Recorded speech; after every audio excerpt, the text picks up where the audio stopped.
My name is Scott. How were your teenage years? Traumatic. No, character building. So what happened? No, they weren't that bad. Yeah, high school was all right. I went to a very jockey, sporty kind of a high school, and I'm not that way inclined at all. So I didn't really hugely fit in with most people. I was very creative and artistic, and everyone else wanted to kick the football around. So on that level, I felt really out of place. No, I made a few very good friends that I stuck with, and we had a small but very tight sort of group amidst this, of people who sort of didn't quite fit in with this, so let's all go like on the athletics team kind of thing. Because it was supposed to be a very athletic high school. It was third or something in the state, but I found that hard to believe because they lost everything. But I stuck with my core kind of friends, and I guess I didn't back down or stop being creative, despite all the kind of hell that I copped for it from my peers.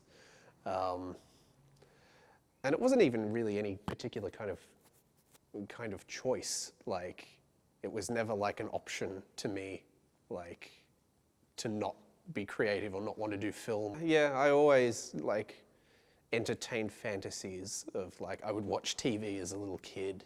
I remember I would watch like Agro's Cartoon Connection and wish that like I could get the camera and like film something else. Like, guys, can I just borrow this kind of thing? And as soon as I was able, I think I just nagged my parents about it until, like, for probably a few years, until they realized, okay, I guess this isn't a passing phase. We'll rent a camera for like a weekend or something and see if, he gets bored of it. I went back and found that tape recently, and now that I'm an adult, I can see how much I was irritating the hell out of everybody with it, because at the beginning, all my parents are like, oh, look, Scott's got his camera. And by the end of it, they're like, kid, get that camera out of my face. So they were like, okay, obviously this is a very like strong passion of his. I like the creative ones. We didn't have media in high school, so I never learned like any film stuff or anything. Yeah, well, it's funny because I never did, like I dropped music. I never studied that beyond like year 9 or something, and there was no media, so all of the things that I'm really passionate about I never really did in high school. Music I didn't want to do because I already knew how to play the drums by like year 9 or 10 or whenever it was, and I was learning guitar, and I went into the music room during lunch one day, and I sat on the drums and we were kind of like messing around, and the music teacher didn't know that I knew how to play the drums, so it was kind of like, or she was kind of watching me and being like, oh, this is like a bit weird, how come I don't know this, student? And I did a triplet fill, which is like drum, drum, foot, so the third note is the kick, so it was, it makes kind of a and I was surprised, but the music teacher had no idea what that was. And was like, all right, don't just like bash the drums like that. I'm like, no, I'm doing a thing. She's like, no, whatever. And I couldn't see myself, but I must have done like a raised eyebrow, like, you don't know what you're talking about, woman. And she was like, all right, fine, get out. And like kicked me out of the music room. And I was like, all right, these people are idiots. I'm not, I'm not entertaining this anymore. So I dropped music. And I've been fine with it ever since. So, going from high school to university, and I don't know if this is like gonna sound kind of too grim or anything, but because I wasn't like, the most popular and didn't fit in, going from high school to university just felt like so amazingly refreshing, and just so like there was suddenly like no need to like watch your back or maintain this hierarchy or anything like that. It was just like I'm among like-minded people. Yeah, I felt comfortable like that for like the first time, really properly. So yeah, that was wonderful. First 2 years were Advanced Diploma of Screen, Digital Film and TV. And then the third year was, I think, just Bachelor of Film and Television or something. Yeah. Yeah, rather than going straight into uni, I did 2 years of TAFE And then because there was the option to do that and then transfer to the third year of university. So to get like 2 qualifications in the same duration of time.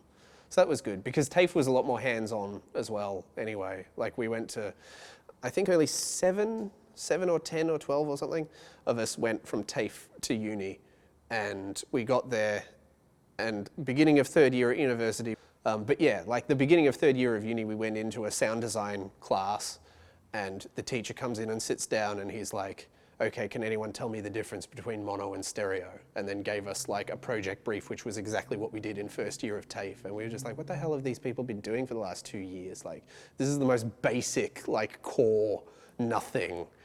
But the first film I made at uni was called At Doom's Gate, and it was about two men and the world has ended and they've locked themselves in a little bunker. And they're like having some... You write it as well? Yeah, I wrote and directed it and everything. Because I think it was like, it wasn't part of the course, but it was, I think, myself and someone else, one of the other students had like a bet, like, oh, I bet we can't do like a film set in one location with only 2 cast members. Deliberately limiting like that.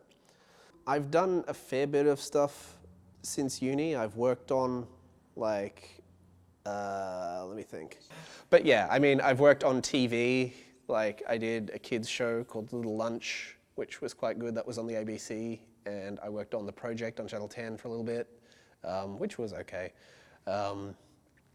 And I've worked on films that have been shown in festivals, like the St Kilda Film Festival and MIFF, and I think the Melbourne Underground Film Festival as well.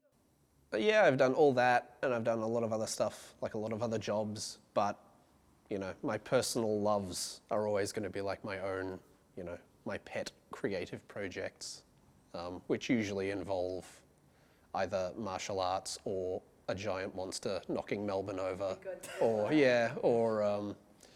or some kind of, you know, out of control robot killing everyone or something along those lines.